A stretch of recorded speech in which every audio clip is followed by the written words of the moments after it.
Hello everyone, स्वागत है आपका द नॉलेज क्लासरूम के यूट्यूब चैनल पर। और आज की इस वीडियो में हम बात करने वाले हैं जियोग्राफी यानी कि भूगोल विषय के बारे में।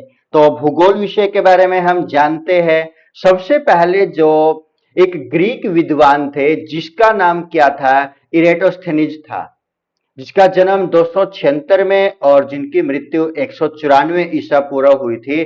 तो उनके अनुसार सबसे पहले जो भूगोल शब्द है उसका प्रयोग किया गया था, यानी कि जो जियोग्राफी शब्द है उसका जो सबसे पहले प्रयोग किया था, जो भूगोल शब्द प्रयोग किया था, ये शब्द किसके द्वारा प्रयोग किया गया था? इराटोस्थेनीज के द्वारा प्रयोग किया गया था, जो कहां से संबंध रखता है? ग्रीक से, यानी कि यूनान से संबंध रखने वाला ये एक विद्वान है, जो कि इराटोस्थेनीज एक ग्रीक विद्वान था।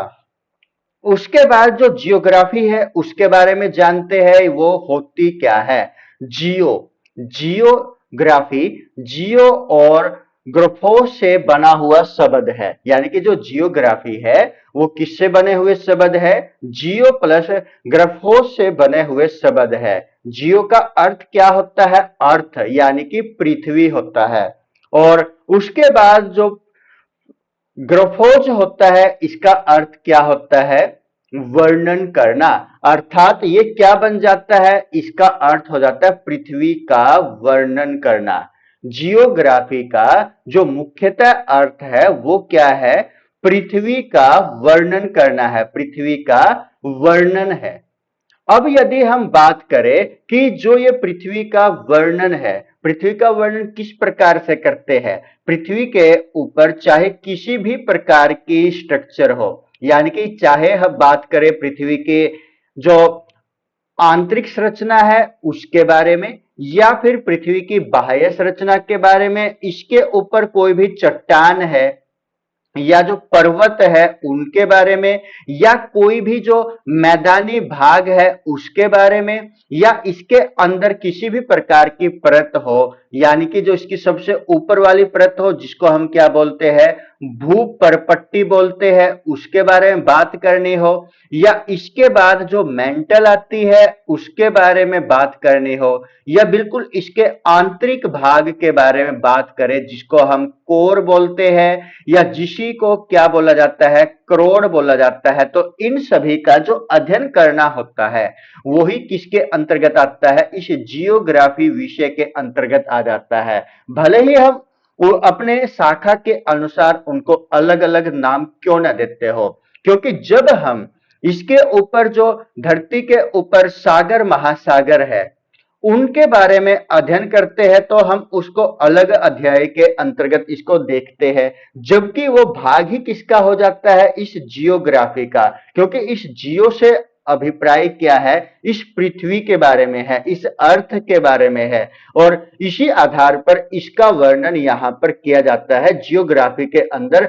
चाहे हम यहाँ पर किसी खनिज के बारे में क्यों ना पढ़े, किसी अयस्क के बारे में क्यों ना पढ़े, तो इन सभी का अध्ययन ही किसके अंदर किया जाएगा? इस जियोग्राफी के अंदर किया जाएगा। क्योंकि कोई भी जो खनिज है वो कहां पर मिला है?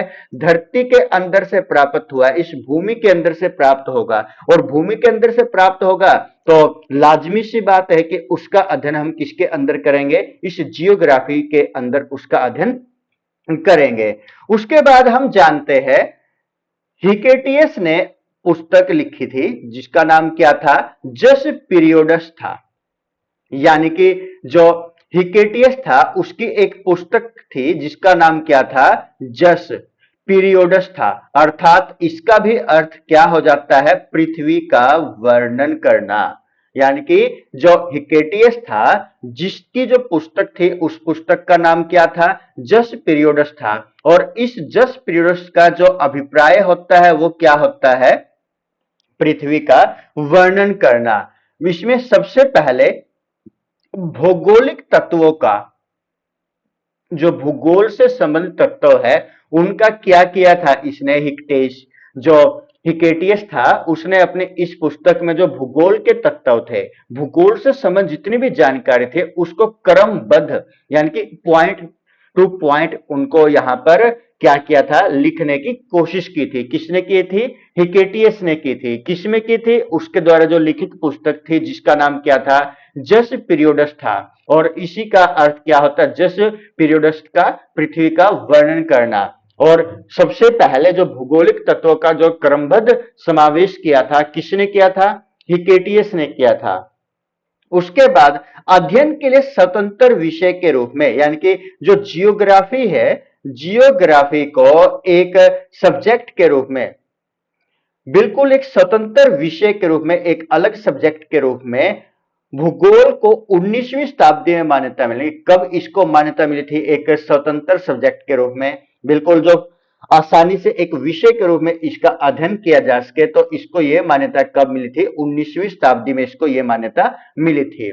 भूगोल के नामकरण एवं इस विषय को प्राथमिक स्तर पर व्यवस्थित स्वरूप प्रदान करने का जो श्रेय है वो कहां को जाता है? यूनान के निवासियों को जाता है। यानी कि जो जियोग्राफी है, भूगोल है, उसका जो नाम रखा गया या इस विषय को सबसे पहले प्राथमिक स्तर पर एक व्यवस्था प्राप्त करना, यानी कि इस भूगोल के अंदर क्या क्या शामिल होना चाहिए, उसका नामकरण रखने का मुख्य मकसद क्या होना चाहिए, तो इस प्रकार का जो स्वरूप प्रदान किया इस भूगोल को, वो कहां के लोगों को ये श्रेय दिया जा सकता है? यूनान के लोगों को। जो यूनान के लोग हैं उन्हीं को ये श्रेय दिया जा सकता है।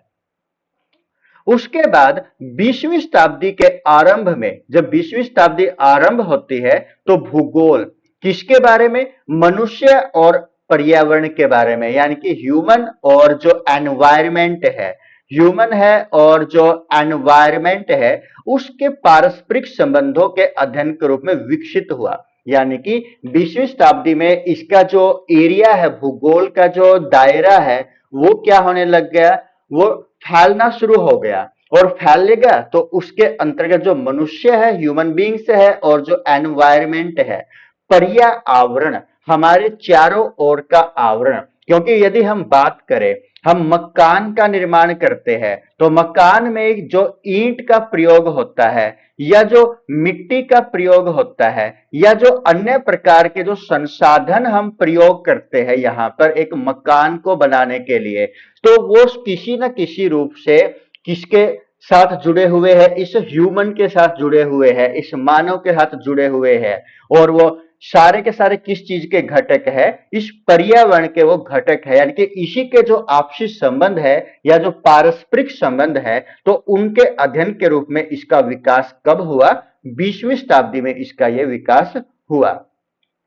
उसके बाद भूगोल की परिभाषाओं को देखें, क्योंकि अलग अलग जो इसका अध्ययन करने वाले हैं, जो विद्वान है, उन्होंने इसकी अलग अलग परिभाषा दी होगी। तो सबसे पहले हम बात करते हैं स्ट्रेबो के बारे में। तो स्ट्रेबो ने क्या परिभाषा दी है कि भूगोल एक ऐसा स्वतंत्र विषय है जिसका उद्देश्य, यानी कि भूगोल एक ऐसा स्वतंत्र विषय है जिसका उद्देश्य क्या है? लोगों को विषय के बारे में जानकारी देना। यानी कि विषय पर यदि हम इस विषय को, इस धरती को यदि बांटे तो कितने भागों में बांट सकते हैं? मुख्यतः एक तो जल वाले भाग में और एक स्थल वाले भाग में यदि हम इसको बांटे, और हो सकता है कि जल के नीचे भी कहीं ना कहीं पर जीवन बसता हो और स्थल के ऊपर तो बसता ही है, तो इसके कारण से उसका अध्ययन करना, या आकाश के अंदर जो आकाशीय पिंड है, चाहे वो ग्रह हो या फिर वो अन्य प्रकार के जो उपग्रह हो,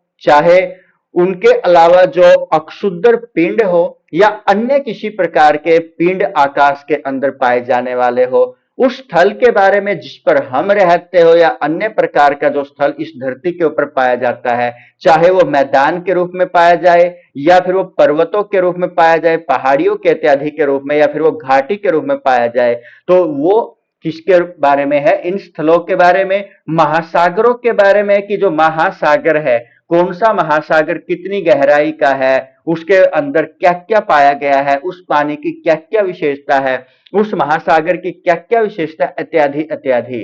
तो जीव जंतु के अलग अलग प्रकार के जो जीव जंतु है, कि इन महासागरों के अंदर पता नहीं कितनी प्रकार की जो यहाँ पर मछलियां है, कौन कौन सी जीव इन महासागरों की तली में अपने राज को छुपाए हुए हैं, उनके बारे में भी लगातार जानकारी प्राप्त करना। वनस्पतियों के बारे में, फलों के बारे में, भू धरातल भूमि के धरातल के बारे में या क्षेत्रों में देखी जाने वाली प्रत्येक अन्य वस्तु का ज्ञान प्राप्त करना होता है। यानी कि जो भूगोल है उसमें एवरीथिंग हम इंक्लूड करते हैं, चाहे वो किसी भी प्रकार का हो, क्योंकि जब विषयों के अंदर आ गया, उस आकाशीय पिंड में आ गया जिसमें हम 8 ग्रहों के बारे में बात करें, जिसमें है एक धरती भी है और उस धरती पर हम एक नाम मात्र के कण के स्वरूप है। इसका अभिप्राय क्या हो गया कि जितनी भी चीज हम अपने आसपास देखते हैं, इस भू धरातल के ऊपर देखते हैं, आसमान में देखते हैं, आकाशीय पिंडों के रूप में देखते हैं, तो उन सभी का जो भी ज्ञान है तो वही क्या है, भूगोल है। और उसको हम एक स्वतंत्र रूप से यूज करेंगे तो ये सारी की सारी जो परिभाषा है किसके द्वारा दी गई है, स्ट्रेबो के द्वारा। जो ये विद्वान है भूगोल का, जिसका नाम क्या है, स्ट्रेबो है, स्ट्रेबो ने ये परिभाषा भूगोल की दी है। उसके बाद एक अन्य विद्वान जिसका नाम क्या है, टोलमी है। तो टोलमी ने क्या कहा है, भूगोल पृथ्वी की झलक को स्वर्ग में देखने वाला आभामय विज्ञान है। यानी कि एक छोटी सी परिभाषा के रूप में जो पृथ्वी की झलक है, उस झलक को स्वर्ग में देखने वाला एक आभामय के, जिसका हमें आभास होना चाहिए, आभास होता है, एक ऐसी विज्ञान है, कौन, जियोग्राफी, भूगोल। उसके बाद ऑर्थर होम्स, ऑर्थर होम्स के अनुसार परिभाषा क्या है, भूगोल में पृथ्वी के उस भाग का अध्ययन किया जाता है जो मानव के रहने का स्थान है। अब यदि हम इस परिभाषा के आधार पर देखें, भूगोल में पृथ्वी के केवल उस भाग का अध्ययन किया जाता है और ऑर्थर होम्स के अनुसार जो कि मानव के रहने का स्थान है। अब यदि हम सागर के गहराई के बारे में बात करें, जो कि वहां पर बिना मानव ऑक्सीजन के वहां पर शायद जीवन असंभव हो। उसके बाद हम आसमान के बारे में बात करें जहां पर ऑक्सीजन न के बराबर है या है ही नहीं है, तो वो भी स्थान रहने के लायक नहीं है। तो इसका अभिप्राय क्या होता है कि इसका मतलब तो इस परिभाषा की कुछ ना कुछ लिमिटेशन मेरे अनुसार हो सकती है, लेकिन जो दी हुई है उसके अनुसार क्या, ऑर्थर होम्स के अनुसार पृथ्वी के केवल उस भाग का अध्ययन किया जाता है जो कि मानव के रहने का स्थान है। तो दोस्तों, आपको हमारी ये एक छोटी सी वीडियो भूगोल के ऊपर कैसी लगी, हमें कमेंट करके आवश्यक बताइएगा। जल्द मिलते हैं भूगोल की अन्य जानकारी को लेकर के, तब तक के लिए सभी को नमस्कार दोस्तों, जय हिंद।